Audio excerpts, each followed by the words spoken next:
Internships are everywhere. Companies run them every single summer, students chase them every single semester, and LinkedIn fills up with the, day one as a summer intern post. But here's the real question. Are these internships really working? We'll soon find out on today's episode on People Person, where I'm joined by Cruzvergara, who is the Chief Education Strategy Officer over there at Handshake. We're going to unpack the real purpose of internship programs, how the labor market and AI are reshaping them, what HR's responsibility is in ensuring meaningful work, and of course, but certainly not least, what both students and companies are possibly getting wrong. Now, you know I'm nosy, so I got some questions. Let's get into it. If there's one thing you really want to be sure about as an HR pro, it's that your payroll is running smoothly. Couple that with everything else HR has to deal with, and you'd think juggling is part of our part-time job, child. Luckily, this summer, QuickBooks Payroll is evolving into a complete human capital management platform to help growing businesses manage their entire team lifecycle in one connected place and manage payroll there too.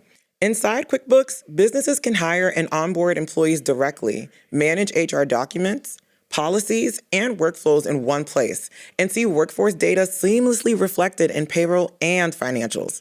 And by managing payroll alongside benefits and employee data, you can reduce complexity and administrative overhead, because HR deserves a shorter to-do list.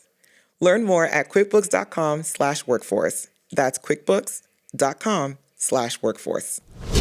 First and foremost, friend, welcome and thank you for being here. Thank you. I'm excited to be here. No, it's going to be good. I feel like internship conversations could be something that either excites someone or they turn their nose up to it. But I think I got the right person in the right seat because it's something that you're excited about in general. It is. It is. They're so important. I agree. The children are the future, right? Okay. So first question I have for you is, what is actually the true purpose of an internship program? I think people sometimes can approach the idea of it as free labor or educational or just something to have on a checklist. But in your opinion, what's the purpose and what's the reason? Okay, so I think the purpose of an internship depends on who you are.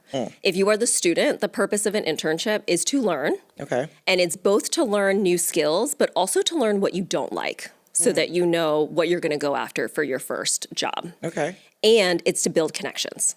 So for a student, there's those different purposes that you're trying to fulfill. If you're an employer, it's honestly to build your early talent pipeline. If you want access to the best early talent, having an internship program gives you a first row seat into what you could be recruiting and who you could be converting. Right. So I think it depends on if you're the employer or you're the student. Okay. Either way, it's a positive thing. It's a positive thing. Looking into. 100%. I love that. Okay. 100%. So now with all that being said, though, the labor market look a little crazy. It's looking a little different.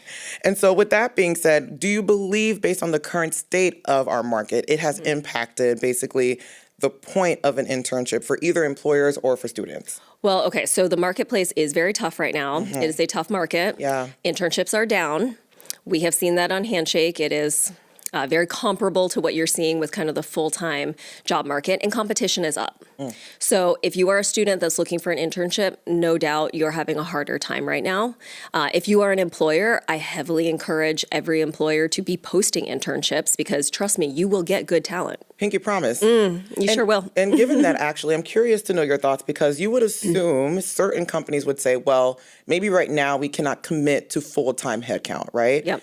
Would you assume then they would then swing into thinking, well, perhaps a more entry-level versions of that with internships would maybe satisfy as a Band-Aid to some of those needs, or that's not necessarily a direct correlation? Well, you might think that, I think, in normal times. I think right now we're in a very unprecedented sort of moment. There's a lot going on with the administration. There's a lot going on in the job market. There's a lot of uncertainty in the market. And then you've got AI on top of all of that. And so I think a lot of employers are trying to figure out, what do I want my future workforce to look like? Do I want to invest more in early talent? I always hope the answer is yes, right? Do I want to have interns? What will I have the interns do at the moment? So I think there's a lot of those questions floating around that all kind of combine into this very interesting mix of a time. Now, whose responsibility is that to put all that together? Is that HR, or would you say those are managers at large to figure out the value of an internship program in the company? I think it's shared, and that's where it's actually a very difficult thing. Because Walk me through that. So, there's that saying that, like, if you don't have one owner, You have no owner, right? And so I think that's where this gets very difficult, because I want to say, yes, it's HR that's going to put the case together. They're the ones that are going to say that this is important. They're going to show the hiring managers and their business leaders why that is.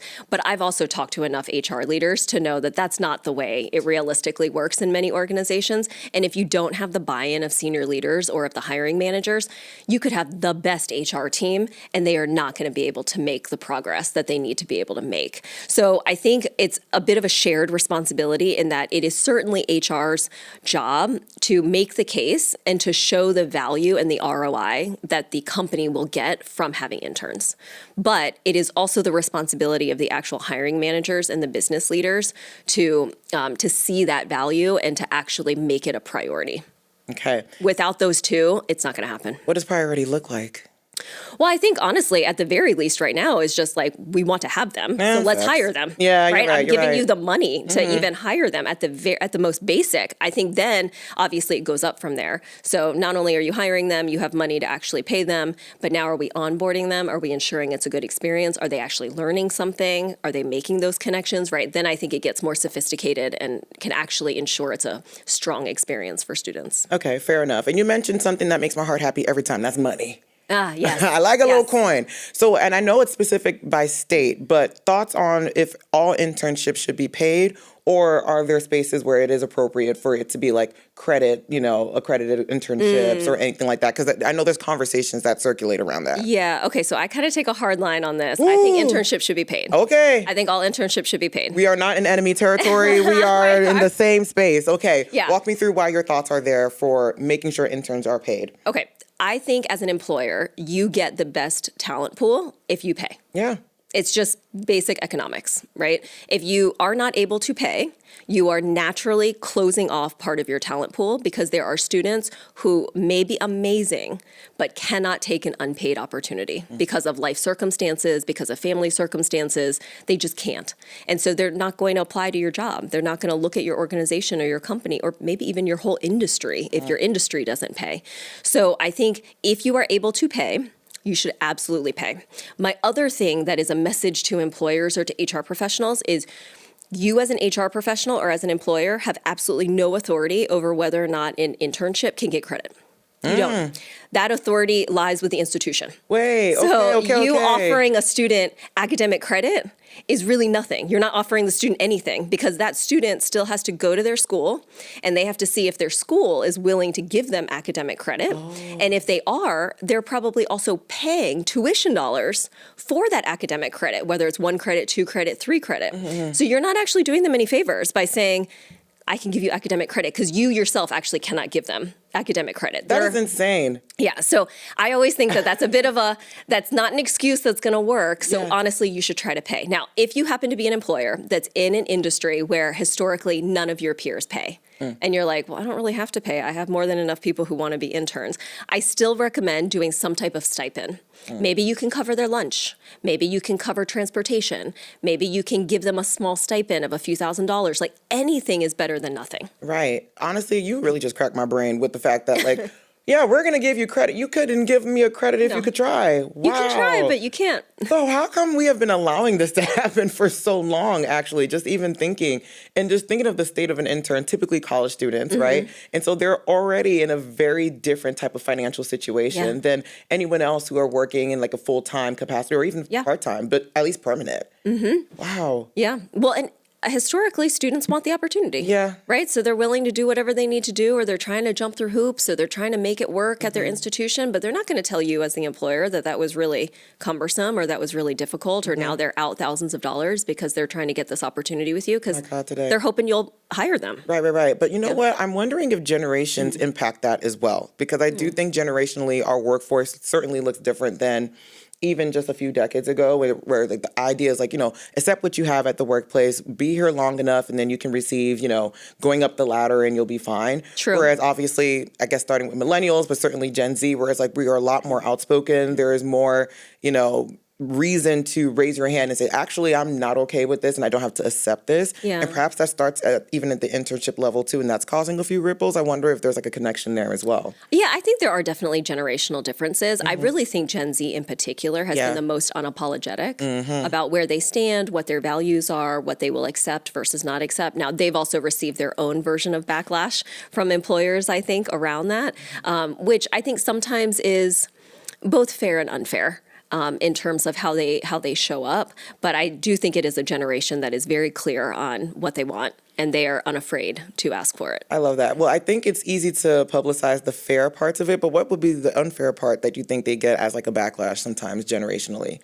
Well, I do think that sometimes the pushback that Gen Z receives is that they're lazy, that they don't want to work hard, that they just expect everything to be handed to them.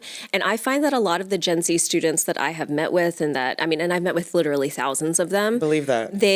They do care and they are willing to work hard, but they want something in exchange. They're unwilling to just give and give and give, and there's no loyalty, there's no benefit, there's no expectation. They're saying, okay, if this is a partnership, then let's be partners, right? Like, what do we also get out of this? And I don't think that that's necessarily a terrible thing. And I think it can actually make all of our workplaces better in some ways if we look at it as a real partnership. I agree. I mean, burnout is not a competency. So the fact that people expect that to be a level of success is insane. But I think it's to your point, like the generation after is doing a better job of vocalizing that and doing the things to have, change in the workplace even after them. 100%. I love that. Okay. So what responsibility do you believe HR needs to have to ensure that there is meaningful work happening in an internship program within an organization? So I think this is where some of the pre-work before you even post an internship opening, you can do with a hiring manager or the functional managers that would be leading the interns, right? Is figuring out what are you actually going to have the interns do? What will the job assignments be? Will there be some kind of project? Will they present that project to other leaders in the organization? Like a lot of that can be decided before you put a job description together so that when you're actually interviewing, you're bringing folks in, you have a very clear picture of what you're telling the intern to expect in their 8 weeks or their 10 weeks that they're going to be with you over the summer. So I think that is some of the responsibility of HR is to actually ensure that those functional leaders have a plan in place. It's okay if the plan changes, but you should at least go in with some idea of what that's going to look like. I love that. There should be a framework. Yeah, 100%. And of course, HR should probably be responsible for the onboarding and for the orientation, which there are plenty of interns that I've talked to who have said, like, there was nothing. I just sort of started and had to, like, figure it out. So I think at the very least, give them a day. Give them something. Something, please. I was going to say, too, I think another typical missed opportunity is actually offboarding interns as well. I hear a lot more of the onboarding because it's kind of like the pep rally, right? Where it's like, oh, my God, we're so excited. You have the pom-poms. It's like, the interns are here and to our right. It's like a thing. But then they just quietly disappear, I feel like, sometimes. And there's not like August rolls around and they're just gone. Yeah, and you just assume they're back on campus. But I feel like there's a lot of information to be had from those interns where if you're doing like exit interviews or have them present to someone, whether it's like a group of executives or just leaders in the workplace or like, I don't know, have them be visible with them transitioning out or just giving them shout outs on LinkedIn possibly, just so there's like a lot of like rah-rah about the things that they did within the intern space. Yep. And then hopefully you're able to do a rinse and repeat and do it again. So whatever 100%. you may have learned from those interns, you can also then include it back into the next cohort, if you will. 100%. And I think even something as small as talking to the intern about, I want to stay in touch with you, or this is how you should stay in touch with us. Things like that is really, really helpful because a lot of interns, a lot of students ask us, what should we do? Should we keep in touch? How do we keep in touch? Is it too much if I email once a month or once a semester to check in? Right, they have questions about that. So if you as an organization actually have guidelines, share it explicitly. Oh, I love that. And I think there may be times where there aren't specific guidelines. The idea is just like, oh, you're an intern, you did the program, congrats, and we'll see what happens if we didn't hire. That's right. But why wouldn't I want a guideline? Then it could kind of turn into its own light version of a mentorship almost, where like if you were to go through the program, the boot camp of it all, we still can keep eyes on you and just see how things are progressing with your career. That's right. I love that. And if nothing else, it's a network. Exactly. Right? We're all part of the same network now. No, that's perfect. Okay. So hearing that then, how do you measure ROI beyond full-time conversion? Because I think when it comes to an internship, people assume the only way it's been successful is if you got hired. Yeah. So if that isn't in fact the case, for whatever the reason is, we talked about all the different reasons why it could be the case. Maybe there isn't headcount for full-time or funds or whatever. Yeah. What else can be measured as like this was successful? How can you measure that if it didn't turn into you being a full-time employee? That's really interesting because the conversion rate is definitely the metric. You know what I mean? Most That's like the first thing. thing. Yeah, 100%.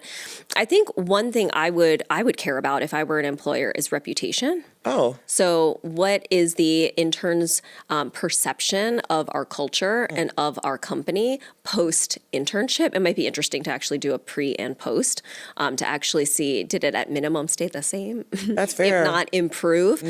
Because these are your brand ambassadors, right? They're the ones going back to campus who are going to tell other students who might apply for an entry-level job with you or internships in the future about what their experience was like. So what is the NPS score or what is their perception score of your organization, I think is perhaps an interesting one to maybe care about if you do in fact care about early talent and care about trying to bring in more people. Yeah. I think another interesting one is, I mean, maybe this is a little altruistic of me, but I think that as employers, in all industries, if we do a good job of essentially training the next generation of workers that are coming in, we're kind of all doing each other a favor, right? I might not convert that intern right away, right? But if the intern had a great experience, maybe they'll come back to me as a slightly more seasoned person 2 years later, 3 years later, right? That's still a win for me.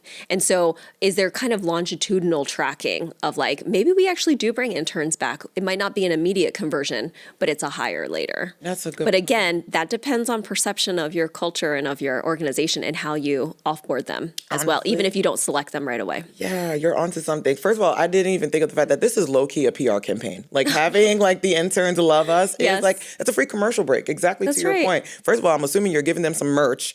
And so they're already going back to the schools wearing the things that you're doing. Like, oh, what's that? Like Microsoft, Handshake, Morning Brew. Like these are like the things that you're wearing. Like, oh yeah, I did an internship at that company and I actually loved it. And you don't want to say they hate it because they will be on Glassdoor at the quickest to share that. So that's a very good point. But then even still, you mentioned something that makes me wonder, perhaps there's even a little bit of training an HR person needs to do ahead of their internship for the folks who exist at the company. Yeah. Because exactly like you just did with me, like you level set it with me what the expectations are. Yeah. Unless you would have told me that, I wouldn't have thought of like, oh, you want me to treat this as like a brand ambassador program, educational, and then also thinking of the things that we were looking for even after the lifetime of the internship. Like there's a chance this person may come back. So like these are all the expectations we're having for the program in general. Yep. You want to make a good impression. Yeah. Yeah. Gosh, okay, that's great. All right, so with that being said, since we're talking about onboarding just a little bit. Yeah. What would be the difference then between how we onboard an intern as an HR person or a manager listening to the conversation today versus how we onboard someone full-time in a permanent position? So in some ways, I don't know that it's all that different. Okay. The main piece that I would maybe say could vary a bit is how explicit you need to be about certain norms. So I'm a big believer that in general, whether it's full-time person or an intern, you need to make the implicit explicit. So every organization has its own norms. And it is hard for an intern who has never worked anywhere else to necessarily know what those norms are or how to pick up on it. Right? And so, for example, this is my first time here in the studio at Morning Brew.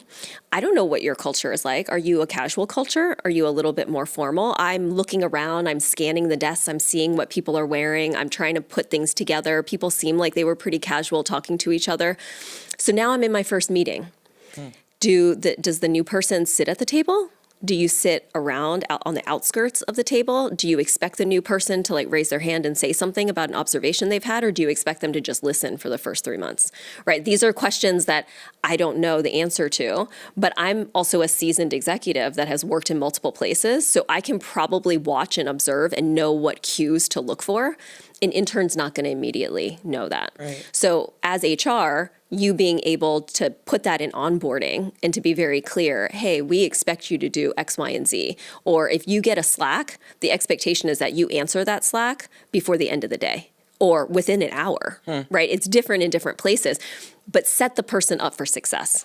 Try and help them not fail in their first week by giving them some of the explicit rules of what it looks like to be successful at your organization. You're absolutely So right. you could do that for a full-time person too. The full-time person might catch on a little faster on their own, but as an intern, I would say that's a big thing. No, good point, because the idea is that they're working those muscles in this space now through the internship program. So you don't know what to look for if you didn't know something existed. Totally. And I think it's also important to actually teach them in the future, make sure like you're watching X, Y, and Z. When you see this, that's often what this means, right? So then they go into another organization and they can start to pick those things up for themselves. I love that. And actually, that's a really good skill even for interviewing, where you can say, even before coming into the room, go on their social media, go on their company website, do all the different things that if you can't get a chance to get into the room to get a sense of what the culture is, there's a digital footprint that exists, I'm pretty sure now, for like every company. Yeah, that's like out there. And so those are also different social cues that you can grab without having to literally be in the room that can inform how you show up as well. That's right. Super smart. I love that.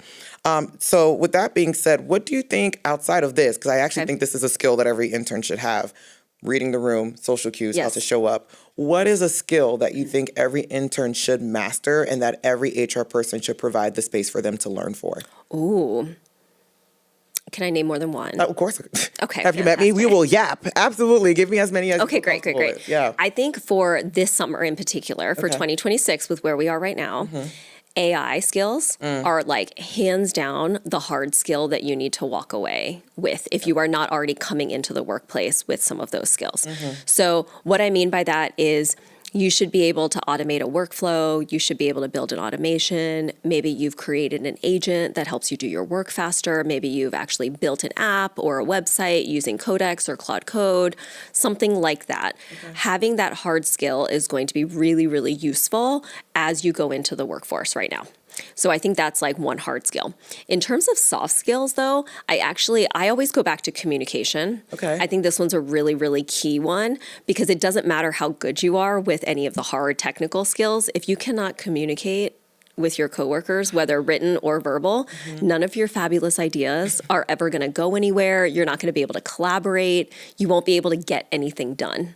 So I still think that's incredibly important right now. But there's a laundry list. I could go on forever on like a number of skills that are going to be really, really critical.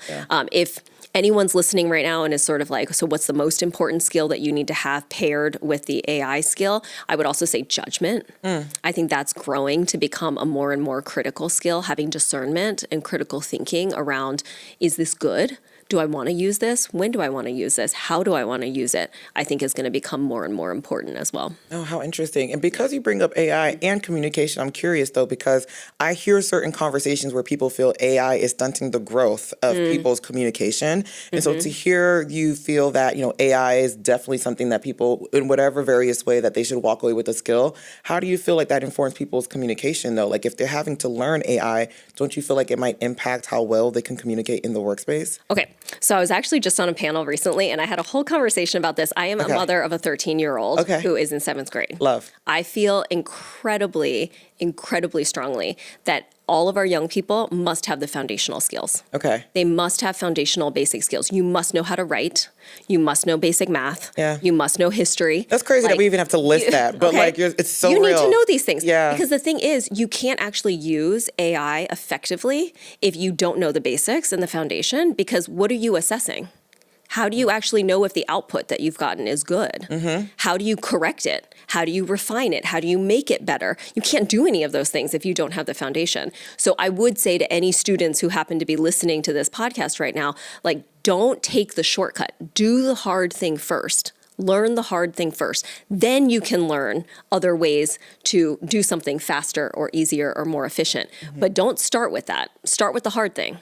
You'll be grateful. I mean, listen to the advice that's being given, because I'm hearing it for schools. I'm hearing it like even in personal life. Like people are using AI just to text at this point. You don't even need to type it up. You could just hit on ChatGPT or whatever, and then you're just voicing your thoughts, and then they're putting it together and they're spewing out whatever it is. So it's like, it could seem like it's the easiest route though, but you need the work in order for it to make you a better person as an employee in character building. Well, I mean, like, let's actually just take that example for a second. Okay, so let's say you are now using ChatGPT or Claude to help you with your text. Sure. At some point, you will sit in front of this friend or this person or this boyfriend or girlfriend or partner or spouse, and you're going to have to be able to have a conversation. And that's where it falls apart. That's why the rate of dating is in the hole. That's why these things matter, right? So you still have to have the basic skills because what are you doing? Yeah. Otherwise, you're going to be found out. Easily. Right. And that's why everybody's a fraud. Okay, that's what we learned in today's episode. No, I'm kidding. No, but okay, so even thinking about Don't AI, be a fraud. Don't be a fraud. You know what? Don't be a fraud. Don't be a fraud. That's the lesson. If just bare minimum, don't be a fraud. HR will find out because we're using AI as well. And that's actually really interesting because now I think it's a little bit of a game of chess where the interns, or let me not even just put it to interns, but the workforce, the job seeker, they're using AI to apply for the jobs that now some spaces and organizations are creating those job postings and recruiting through AI. Okay. And so it's like one side's on AI, the other side's on AI, computer's talking to computer. At this point, how much of the human experience is existing in that? And so based on that, how can we make sure that we're still finding the right kind of person as an HR person? Yeah. Or I have a follow-up question to that first, but as an employer, how can I make sure I'm finding the right kind of person if I'm sifting through a million of AI applicants or not knowing really until they're being brought in? But at that point, you've already selected 10, 15 people per position. How can you make sure you're not just running into issues like that? Yeah, I mean, people aren't going to like my answer, but I feel like what's old is new again. Okay. Networking. Okay. Is important, right? I know people don't love that answer. Feels trite in some ways, but the reality is when you're inundated with a number of people just flooding your application and your inboxes, you go back to what you know. And what you know are often people or connections that are saying Kate's really great. You should take a look at her. Okay, I'm more willing to do it. Right? And so there's some element of that. And I say that to a lot of job seekers because I know a lot of students especially don't want to network. Yeah. They don't want to do it. It feels uncomfortable. Yeah. I get it. But the point is those relationships still matter. And I think in a world where technology is becoming more and more prevalent, those relationships are only going to take on new and deeper value. Okay. And so we're all going to need to still do it in some way, shape, or form. Now, that being said, you also still have to play the game. You still have to apply. You probably are still using AI to help you with your application in some way. And as an employer, you're using AI to find as good of a match as possible. And so I think when it comes to the actual application itself, it is all the stuff that people have heard about already, making sure that you're touching on the skills, you have good matches, you're using the right keywords. Right. You're actually fleshing out your online profile and your digital identity to make sure that you're highlighting all of the skills that you actually have, just to even be found, to then network, to then have those relationships. Yeah. Okay. So the AI of it can get you through the door, but even before the door, you needed to have the network to have someone vouch for your character or provide the opportunity. I think it helps. I don't know that, I don't think everybody is only going to find opportunities through networking. Okay. But I do think it helps. I think it just gives you an extra layer of protection around all of it. And you can still find a job without it, but it will be harder in a tough job market. Yeah, the chances are higher doing the marriage of the AI and you might as well do both. I mean, why not do both? Cover your bases. Yes, exactly. Okay. So let's say you're a college student and you finally land that internship. Yep. Before you report for duty this summer, what should they be doing to prepare? What skills can they sharpen? I feel a few of that we touched a little bit already, but if you had to give a toolkit to someone who is listening to this right now as an intern or as an HR person, you kind of give the pre-work before coming in the room. What would you say should be a part of that? This is what you need to prep to be the best type of intern for this program. These are the skills. This is where you should learn. How can we look out for them in that way as an employer? Yeah, I think there are a few different buckets. So one is sort of, I don't know how you would want to label it, maybe logistics, right? So very simple things like transportation, what am I wearing? Do I pack a lunch, right? It's little basic life things. Take that off the table for them. Just tell them, oh, we provide breakfast and lunch.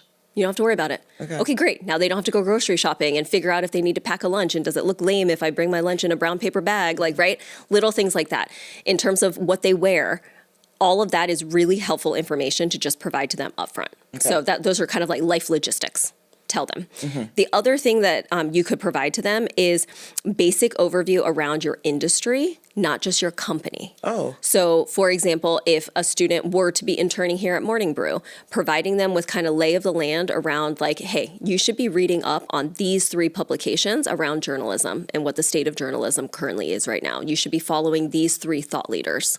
You should be listening to these 3 podcasts, right? Like give them a few set of things that they should be following up on so that they have a broader, more expansive view than just your company.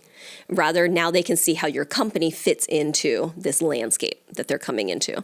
And then the last set is actually company specific. Okay. So if there are things you want them to read that are specific to, maybe it's your company norms, maybe it's your company guidelines, maybe it's the major issues or goals that you guys have for this year. And you just want them to be sort of like read up on some of those things. Maybe you do want them to actually just, you know what, take some time, check out our social.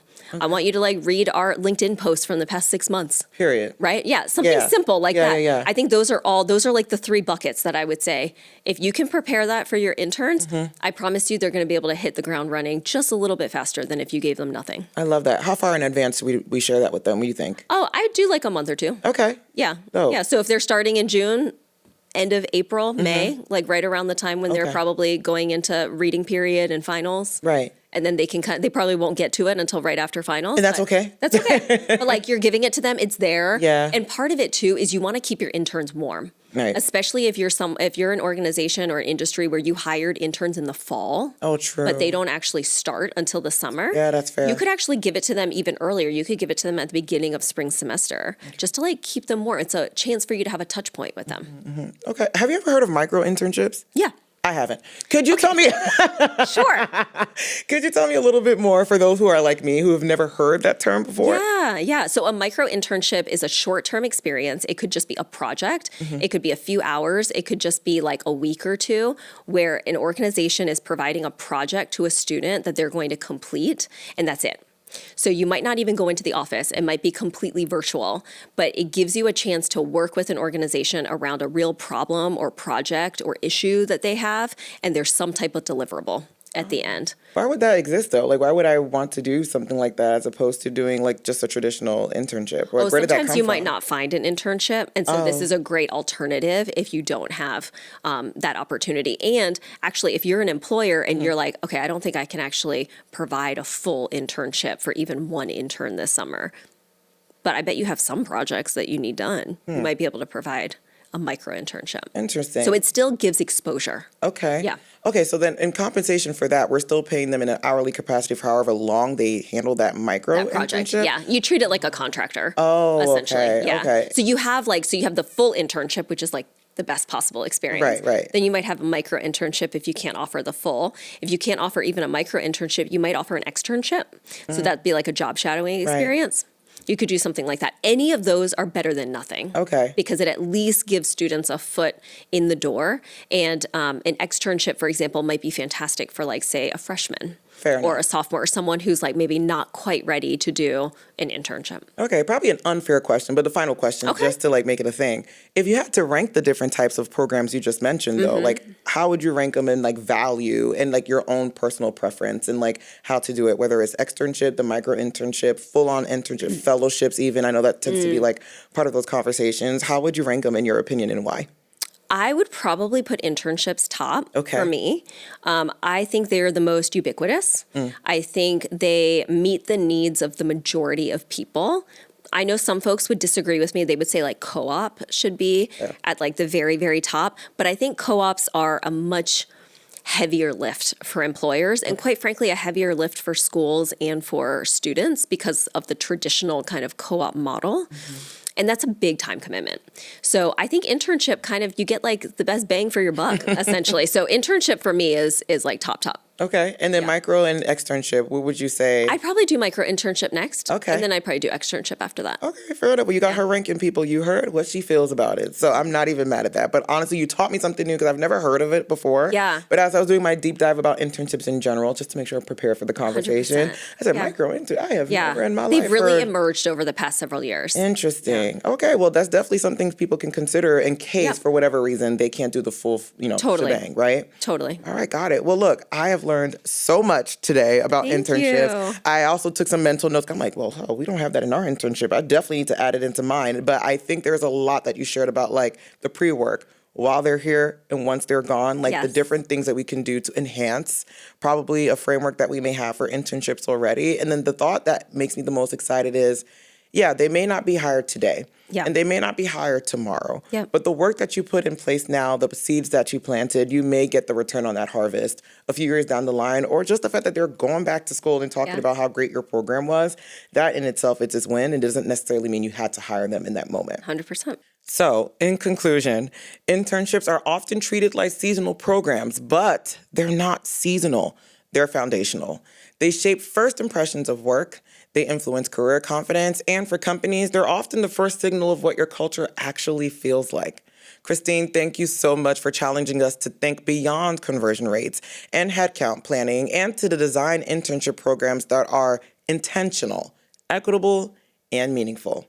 Now, to all of y'all listening or watching about our internships, just remember, internships are not about filling seats. They're about building futures, including your very own pipeline. So, you think you're a whiz and you think you cracked the code on internships? Please share that with us over here at peopleperson@morningbrew.com. Bye.